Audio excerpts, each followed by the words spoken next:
الله أكبر. سبحانك اللهم أعوذ بالله من الشيطان. الحمد لله رب العالمين الرحمن الرحيم مالك يوم الدين إياك نعبد وإياك نستعين اهدنا الصراط المستقيم صراط الذين أنعمت عليهم غير المغضوب عليهم ولا الضالين.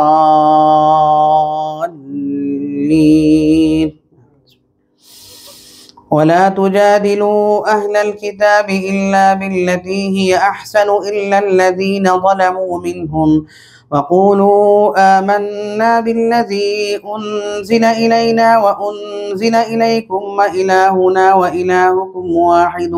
ونحن له مسلمون. وكذلك أنزلنا إليك الكتاب فالذين آتيناهم الكتاب يؤمنون به ومن هؤلاء من يؤمن به وما يجحد بآياتنا إلا الكافرون. وما كنت تتلو من قبله من كتاب ولا تخطه بيمينك إذا لارتاب المبطلون بل هو آيات بينات في صدور الذين أوتوا العلم وما يجحد بآياتنا إلا الظالمون. وقالوا لولا أنزل عليه آية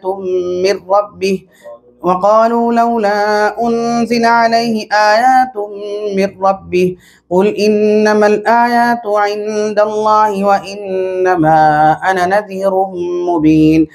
أولم يكفهم أنا أنزلنا عليك الكتاب يتلى عليهم إن في ذلك لرحمة وذكرى لقوم يؤمنون. قل كفى بالله بيني وبينكم شهيدا يعلم ما في السماوات والأرض والذين آمنوا بالباطل وكفروا بالله أولئك هم الخاسرون.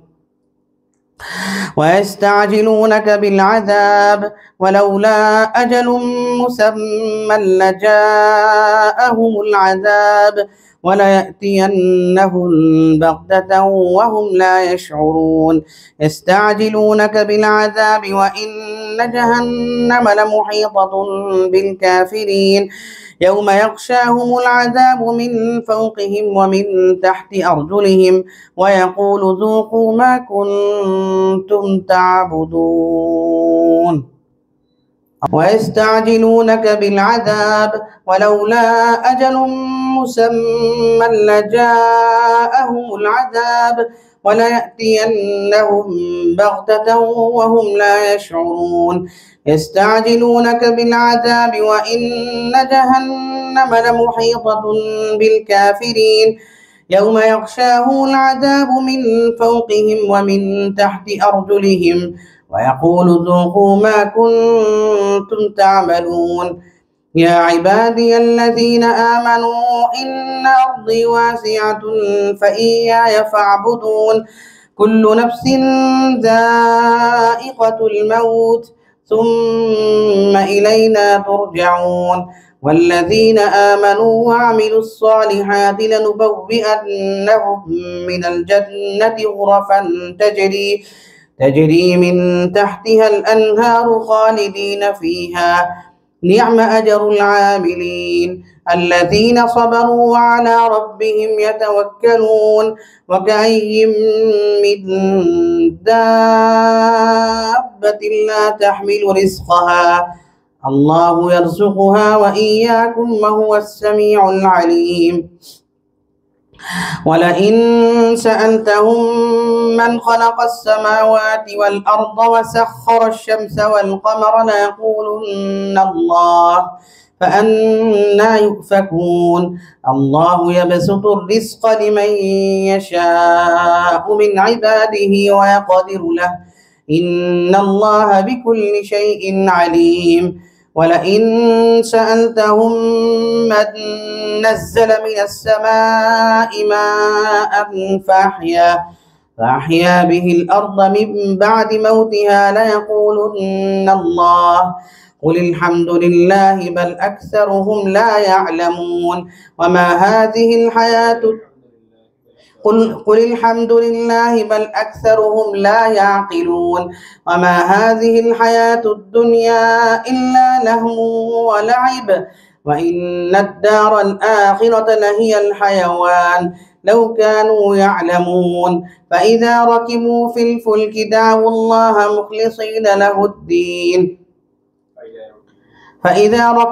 الفلك دعوا الله مخلصين له الدين فلما نجاهم إلى البر إذا هم يشركون ليكفروا بما آتيناهم وليتمتعوا فسوف يعلمون أولم يروا أنا جعلنا حرما آمنا ويتخطف الناس من حولهم أفبالباطل يؤمنون بنعمة الله يكفرون ومن أظلم ممن افترى على الله كذبا أو كذب بالحق لما جاءه أليس في جهنم مثوى للكافرين والذين جاهدوا فينا لنهدينهم سبلنا وإن الله لمع المحسنين فإذا ركبوا في الفلك دعوا الله مخلصين له الدين فلما نجاهم إلى البر إذا هم يشركون ألف لام ميم غلبت الروم في أدنى الأرض وهم من بعد غلبهم سيغلبون في بضع سنين لله الأمر من قبل ومن بعد ويومئذ يفرح المؤمنون بنصر الله ينصر من يشاء وهو العزيز الرحيم وعد الله لا يخلف الله وعده ولكن أكثر الناس لا يعلمون ظاهرا من الحياة الدنيا وهم عن الآخرة هم غافلون أولم يتفكروا في أنفسهم ما خلق الله السماوات والأرض وما بينهما إلا بالحق وأجل مسمى وإن كثيرا من الناس بلقاء ربهم لكافرون أولم يسيروا في الأرض فينظروا كيف كان عاقبة الذين من قبلهم كانوا أشد منهم قوة وأثاروا الأرض وعمروها أكثر مما عمروها وجاءتهم رسلهم بالبينات فما كان الله ليظلمهم ولكن كانوا أنفسهم يظلمون ثم كان عاقبة الذين أساءوا السوء أن كذبوا بآيات الله وكانوا بها يستهزئون الله يبدأ الخلق ثم يعيده ثم إليه ترجعون ويوم تقوم الساعة يبلس المجرمون ولم يكن لهم من شركائهم شفعاء وكانوا بشركائهم كافرين ويوم تقوم الساعة يومئذ يتفرقون فأما الذين آمنوا وعملوا الصالحات فهم في روضة يحبرون وأما الذين كفروا وكذبوا بآياتنا ولقاء الآخرة فأولئك في العذاب محضرون فسبحان الله حين تمسون وحين تصبحون وله الحمد في السماوات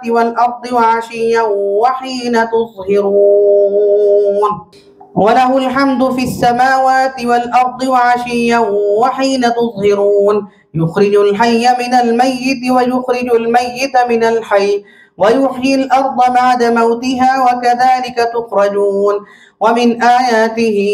أن خلقكم من تراب ثم إذا أنتم بشر تنتشرون ومن آياته أن خلق لكم من أنفسكم أزواجا لتسكنوا إليها وجعل بينكم مودة ورحمة إن في ذلك لآيات لقوم يتفكرون ومن آياته خلق السماوات والأرض واختلاف ألسنتكم وألوانكم إن في ذلك لآيات للعالمين ومن آياته منامكم بالليل والنهار وابتغاؤكم من فضله إن في ذلك لآيات لقوم يسمعون ومن آياته يريكم البرق خوفا وطمعا وينزل من السماء ماء فيحيي به الأرض بعد موتها إن في ذلك لآيات لقوم يعقلون ومن آياته أن تقوم السماء والأرض بأمره ثم إذا دعاكم دعوة من الأرض إذا أنتم تخرجون وله من في السماوات وعشيا وحين تظهرون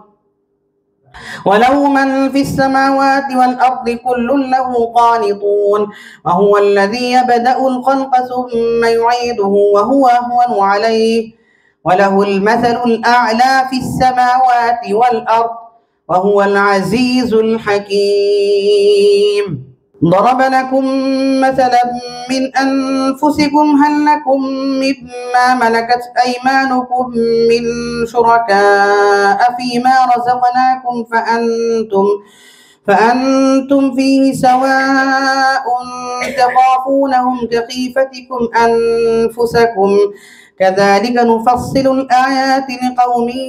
يعقلون بل اتبع الذين ظلموا أهواءهم بغير علم فمن يهدي من أضل الله وما لهم من ناصرين فأقم وجهك للدين حنيفا فطرة الله التي فطر الناس عليها لا تبديل لخلق الله ذلك الدين القيم ولكن أكثر الناس لا يعلمون منيبين إليه واتقوه وأقيموا الصلاة ولا تكونوا من المشركين من الذين فرقوا دينهم وكانوا شيعا كل حزب بما لديهم فرحون وإذا مس الناس ضر دعوا ربهم منيبين إليه ثم إذا أذاقهم منه رحمة إذا فريق منهم بربهم يشركون ليكفروا بما آتيناهم فتمتعوا فسوف تعلمون أولم أنزلنا عليهم سلطانا فهو يتكلم بما كانوا به يشركون وإذا أذقنا الناس رحمة فرحوا بها وإن تصبهم سيئة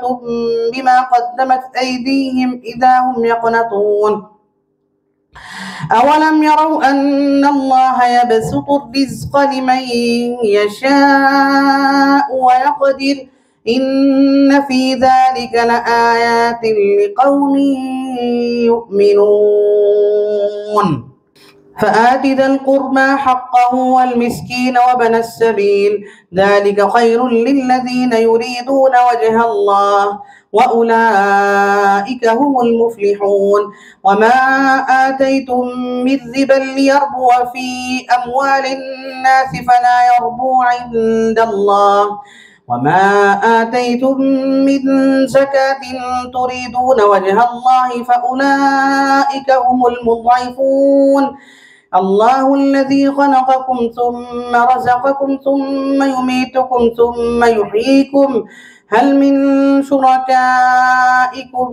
من يفعل من ذلكم من شيء سبحانه وتعالى عما يشركون ظهر الفساد في البر والبحر بما كسبت أيدي الناس ليذيقهم بعض الذي عملوا لعلهم يرجعون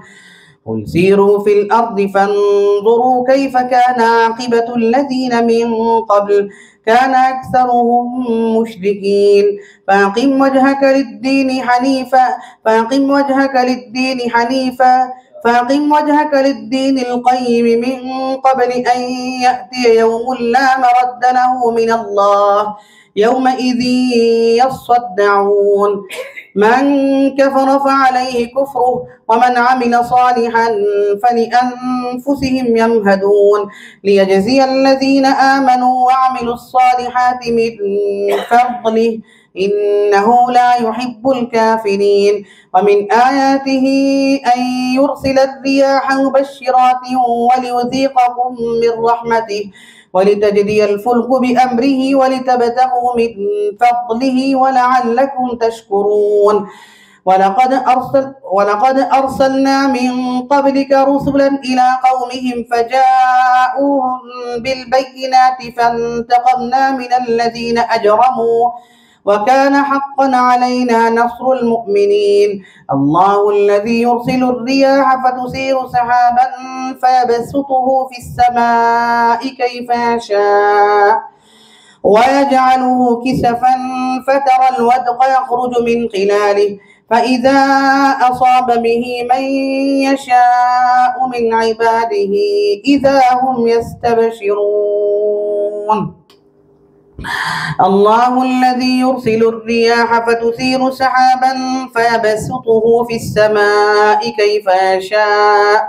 ويجعله كسفا فترى الودق يخرج من خلاله فإذا أصاب به من يشاء من عباده إذا هم يستبشرون. وإن كانوا من قبل أن ينزل عليهم من قبله لمبلسين فانظر إلى آثار رحمة الله كيف يحيي الأرض بعد موتها إن ذلك لمحيي الموتى وهو على كل شيء قدير. ولئن أرسلنا ريحا فرأوه مصفرا لظلوا من بعده يكفرون. فإنك لا تسمع الموتى ولا تسمع الصم الدعاء إذا ولوا مدبرين. وما أنت بهاد العمي عن ضلالتهم إن تسمع إلا من يؤمن بآياتنا فهم مسلمون. الله الذي خلقكم من ضعف ثم جعل من بعد ضعف قوة ثم جعل من بعد قوة ضعفا وشيبة يخلق ما يشاء وهو العليم القدير. ويوم تقوم الساعة يقسم المجرمون ما لبثوا غير ساعة كذلك كانوا يؤفكون. وقال الذين أوتوا العلم والإيمان لقد لبثتم في كتاب الله إلى يوم البعث فهذا يوم البعث ولكنكم كنتم لا تعلمون. فيومئذ لا ينفع الذين ظلموا معذرتهم ولا هم يستعتبون. ولقد ضربنا للناس في هذا القرآن من كل مثل ولئن جئتهم بآية ليقولن الذين كفروا إن أنتم إلا مبطلون. كذلك يطبع الله على قلوب الذين لا يعلمون. فاصبر إن وعد الله حق ولا يستخفنك الذين لا يوقنون. ألف لام ميم تلك آيات الكتاب الحكيم هدى ورحمة للمحسنين الذين يقيمون الصلاة ويؤتون الزكاة وهم بالآخرة هم يوقنون. أولئك على هدى من ربهم وأولئك هم المفلحون. ومن الناس من يشتري لهو الحديث ليضل عن سبيل الله بغير علم ويتخذها هزوا أولئك لهم عذاب مهين. وإذا تتلى عليه آياتنا ولى مستكبرا كأن لم يسمعها كأن في أذنيه وقرا فبشره بعذاب أليم. إن الذين آمنوا وعملوا الصالحات لهم جنات النعيم خالدين فيها وعد الله حقا وهو العزيز الحكيم. خلق السماوات بغير عمد ترونها وألقى في الأرض رواسي أن تميد بكم وبث فيها من كل دابة وأنزلنا من السماء ماء فأنبتنا فيها من كل زوج كريم هذا خلق الله فأروني ماذا خلق الذين من دونه بل الظالمون في ضلال